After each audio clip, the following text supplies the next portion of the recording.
From the studios of Farm Journal Broadcast, this is Ag Day.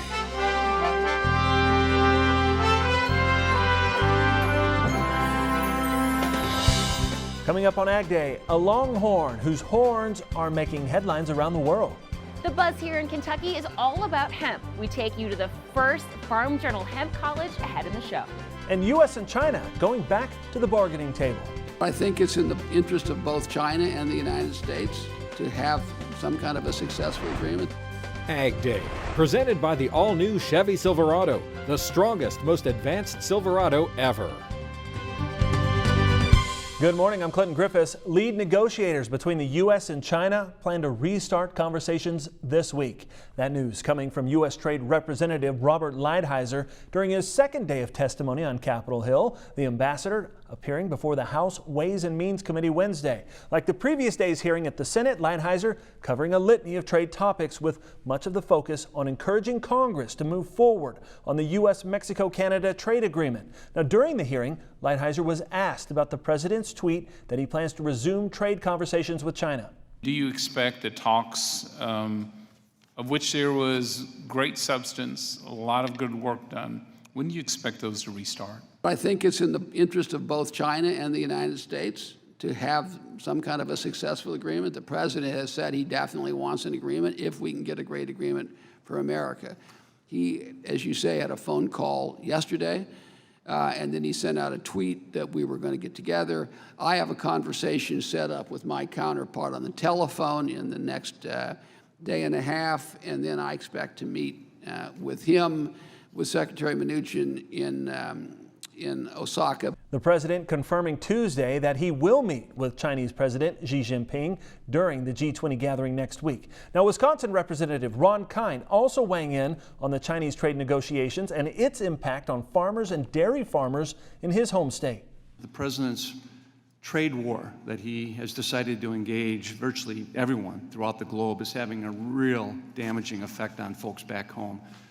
We've lost over 50% market share and 50% of our exports of dairy products going into China in the last year alone.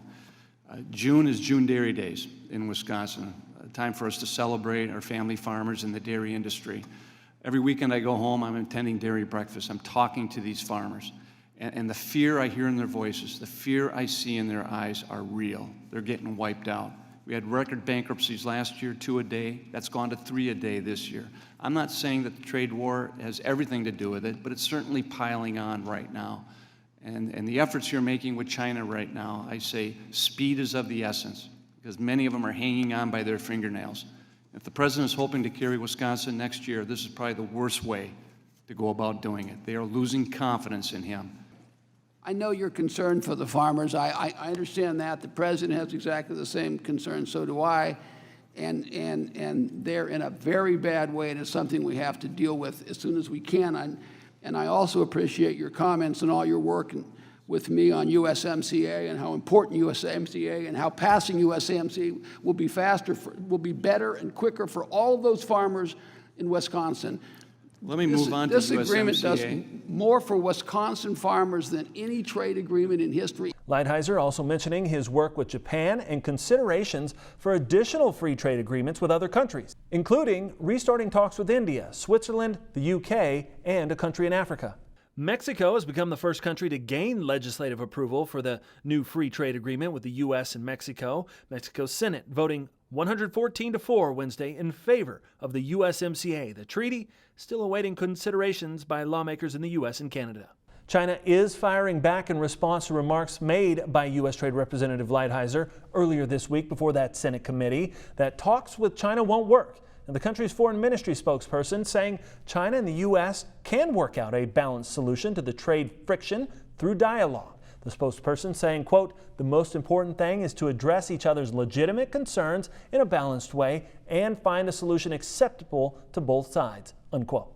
China's Commerce Ministry also announcing that current anti-dumping and anti-subsidy tariffs on distillers' dried grains or DDGs from the U.S. will stay in place. The country says it's reviewed the issue and says that removing the duties could damage their domestic firms. A new twist in the investigation of alleged animal cruelty at Fair Oaks Farms in northern Indiana. You'll remember animal activists released undercover video at the farm which showed calves being kicked and thrown. Now a prosecutor says investigators are looking into whether one of the animal activists coerced employees into abusing the animals. Newton County, Indiana prosecuting attorney Jeff Drinsky releasing a statement, quote, "A third-party witness has come forward to corroborate the allegations made by a suspect that the ARM employee encouraged or coerced the behavior depicted in portions of the video that have been released publicly."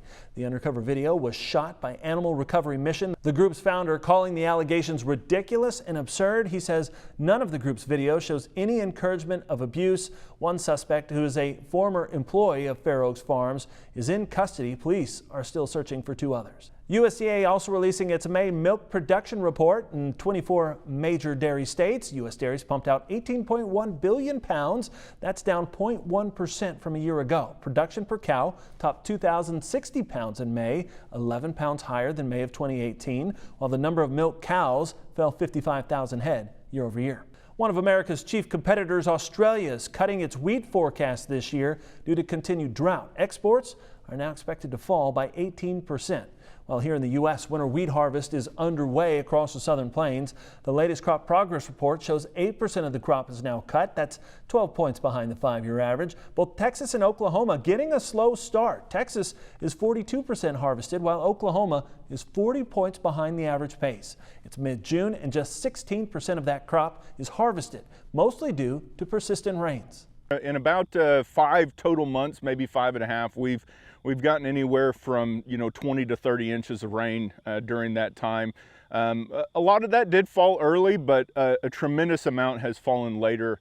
And it's not necessarily the totals that's really hurting us. It's the every 3 to 4 day cycles, to where it gets just to be about enough dry to where some growers can start to go out there and start to harvest.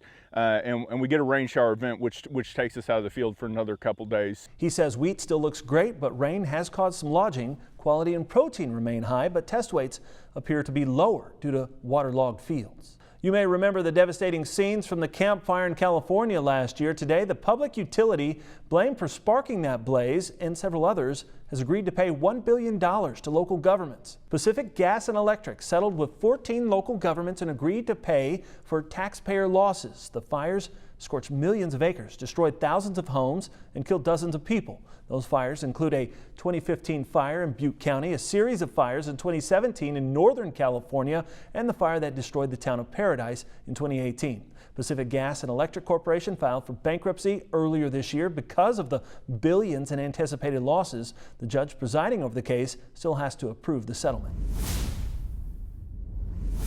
The warmer weather has farmers finally seeing more green in their fields. Meteorologist Mike Hoffman has more on one unique crop in today's Crop Comments. Mike. Thanks, Clinton. The hemp industry has sprung up almost overnight since hemp was legalized last year. And this is what it looks like growing out in the field right now in Winchester, Kentucky. AgDay's Betsy Gibbon attending Farm Journal's first ever hemp college. She'll have more on that coming up. First of all, though, let's take a look at the wind speed forecast. You can see it's going to be a little bit breezy, southeast, southern plains. As we head through the day, though, the southeast will get a little windier, and it does turn pretty windy in many of the western states for the afternoon hours anyway. Heading into the day tomorrow, we'll have a few thunderstorms in the plains, which could be causing some wind, but for the most part, the windier conditions will come on through the afternoon, and that'll be back into the Four Corner region as well. We'll have your forecast coming up, but first here are some hometown temps. Introducing Farm Journal TV, on demand 24/7. AgDay, Machinery Pete TV. U.S. Farm Report on your phone and tablet. Download the Farm Journal TV mobile app today. Mike just told you a little bit about this. Farm Journal putting on its first ever hemp college. And just look at the crowd. Registration is out the door at the event's location in Lexington, Kentucky. AgDay's Betsy Gibbon is there as well. Betsy. Clinton, it's a packed house here at Farm Journal Hemp College because there are roughly 500 people here, from agronomists to potential growers to even businesses who want to learn more about hemp. We historically grew 2 acres of tobacco ourselves as a cash crop to pay the bills, and that industry has went different. and this may be something in the future to help supplement that and bring the small family farm some level of income back in. Well, I think lack of information is the number one hurdle, and because of the technology we have nowadays, the internet and so forth, there's a lot of information out there, but not all of it is truthful. And sometimes farmers get misinformation, and that's harmful to us. And so we need to make sure we're getting good information, good sound information out there. And as we get more and more research and we get that good data, we'll get that out there. We'll have many more stories here from Farm Journal Hemp College within the next couple of days on Ag Day and on social media platforms. But reporting here in Lexington, Kentucky, I'm Betsy Gibbon. Looking now at the medical marijuana industry, there's a new trend emerging. When states legalize pot for all adults, long-standing medical marijuana programs take a big hit. That's according to data analysis done by the Associated Press. The report says much of the decline comes from people who, ill or not, got medical cards in their states because it was the only way to buy marijuana legally. But they got rid of those cards when broader legalization arrived. But for people who rely on marijuana to control problems such as nausea or cancer pain, the arrival of so-called recreational cannabis can mean fewer and more expensive options. Medical patients who were dealing with really chronic issues could come in and have, higher dosages for cheaper, and then that just went away. AP found in Oregon alone, nearly 2/3 of patients gave up their medical cards after statewide recreational legalization, and as patients exited, the market followed. The number of medical-only retail shops fell from 400 to just 2. We'll check on other commodity markets when we return, including the latest on interest rates from the Federal Reserve, and later, one steer's story that's going viral right now. We'll introduce you to Pancho Villa coming up.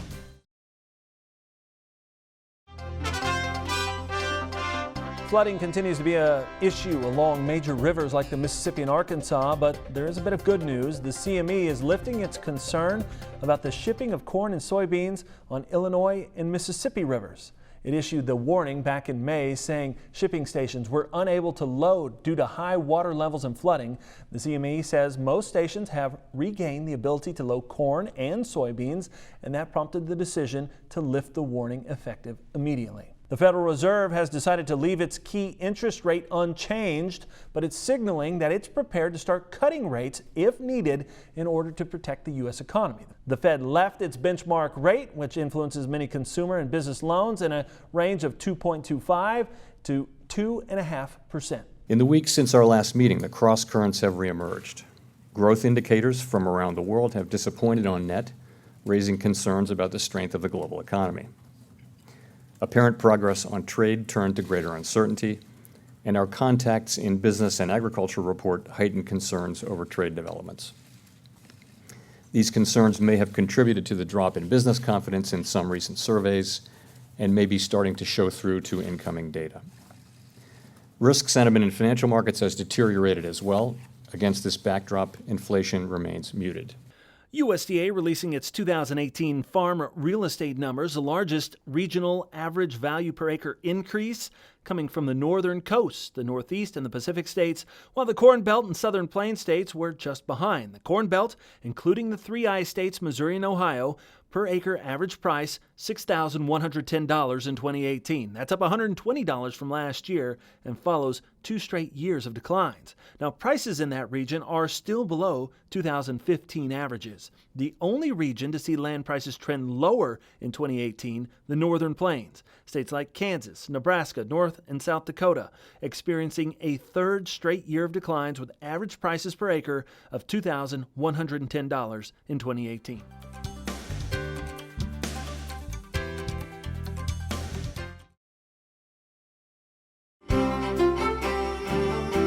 Welcome back to Ag Day. Here, meteorologist Mike Hoffman. Mike, as we look at the weather map, we continue to watch some of these systems just kind of slowly work their way across the country here. Yeah, and this one's come across the plains, moving into the Ohio Valley, lower Great Lakes. Another one in the northern plains, moving through that area. And if you take a real close look at that area of low pressure in western Canada, that's actually some snow in the higher elevations. Of course, this past weekend, we had some snow in the higher elevations of the central and northern Rockies around here, so a pretty cold pattern in the higher elevations out west. Let's put the maps into motion. Slow moving system, like Clinton said, moving through the Ohio Valley, lower Great Lakes. It'll be moving into Pennsylvania, New York, New England as we head through this afternoon, with widespread rain and scattered thunderstorms. Hit and miss thunderstorms in the southeast where it's a lot more muggy. And this northern cold front going to cause some showers and thunder showers along it, but as it gets a little farther east, it'll tend to weaken.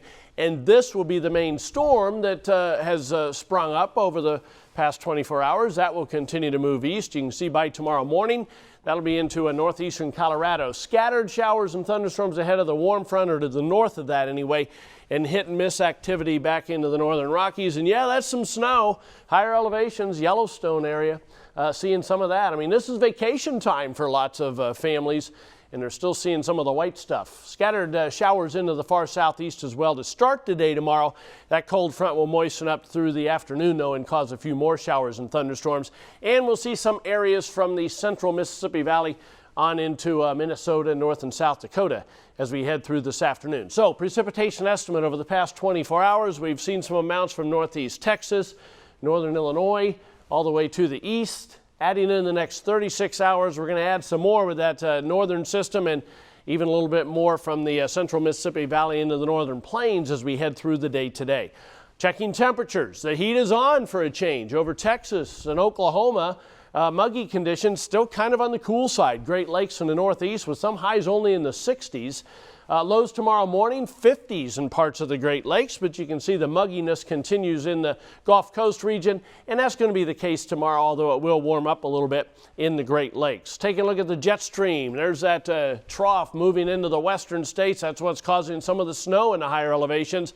Ridge builds into the Great Lakes for the weekend, warming it up, and boy, that's a pretty big ridge as we head into the latter parts of next week, warming it up for the central states. That's a look across the country. Now let's take a look at some local forecasts. We head to Bakersfield, California. First of all, sunny and very hot today, high up to 98. Taking a look at Kearney, Nebraska, warm with a mix of sun and clouds, high around 80. And Louisville, Kentucky, warm and humid, thunderstorm likely, high of 80.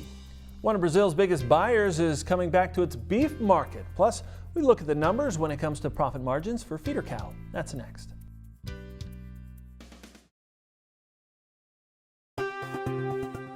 Drover's Report is sponsored by Corteva Agriscience, Agriculture Division of Dow DuPont, your partner in range and pasture productivity.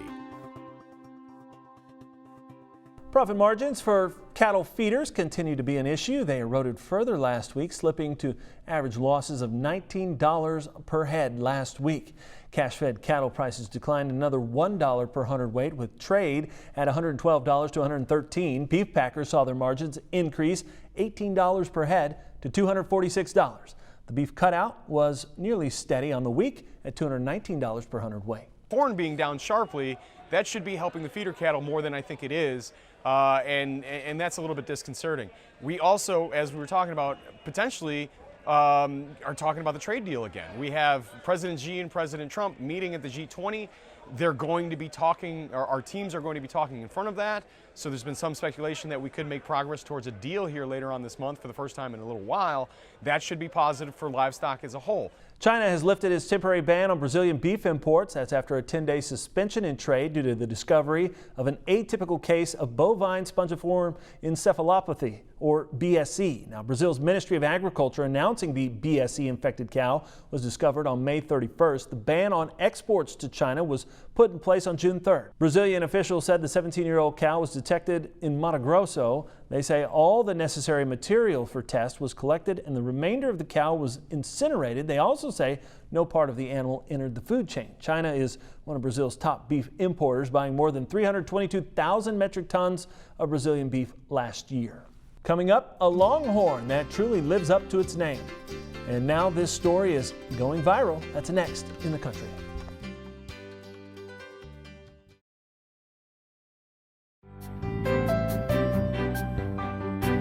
A Texas Longhorn is one for the record books. He's broken the Guinness World Record for having the longest horns. Just take a look at this. This 7-year-old steer named Pancho Villa, his horn spread measures 10 feet, 7.4 inches long. It means he has the largest horn spread on a living steer, but it's also the largest horn spread on a steer ever. Pancho Villa lives in Goodwater, Alabama with the Pope family. They say Pancho gets a lot of attention and visitors. People love to bring him apples, carrots, and marshmallows. The former record holder was a Texas Longhorn by the name of Sato. He had a horn spread of 10 feet, 6.3 inches. And that's all the time we have this morning. We're sure glad you tuned in. Spend part of your day with us. From all of us here at AgDay, I'm Clinton Yervis. Have a great day. Closed captioning is brought to you by BASF. Grow smart with BASF. We create chemistry.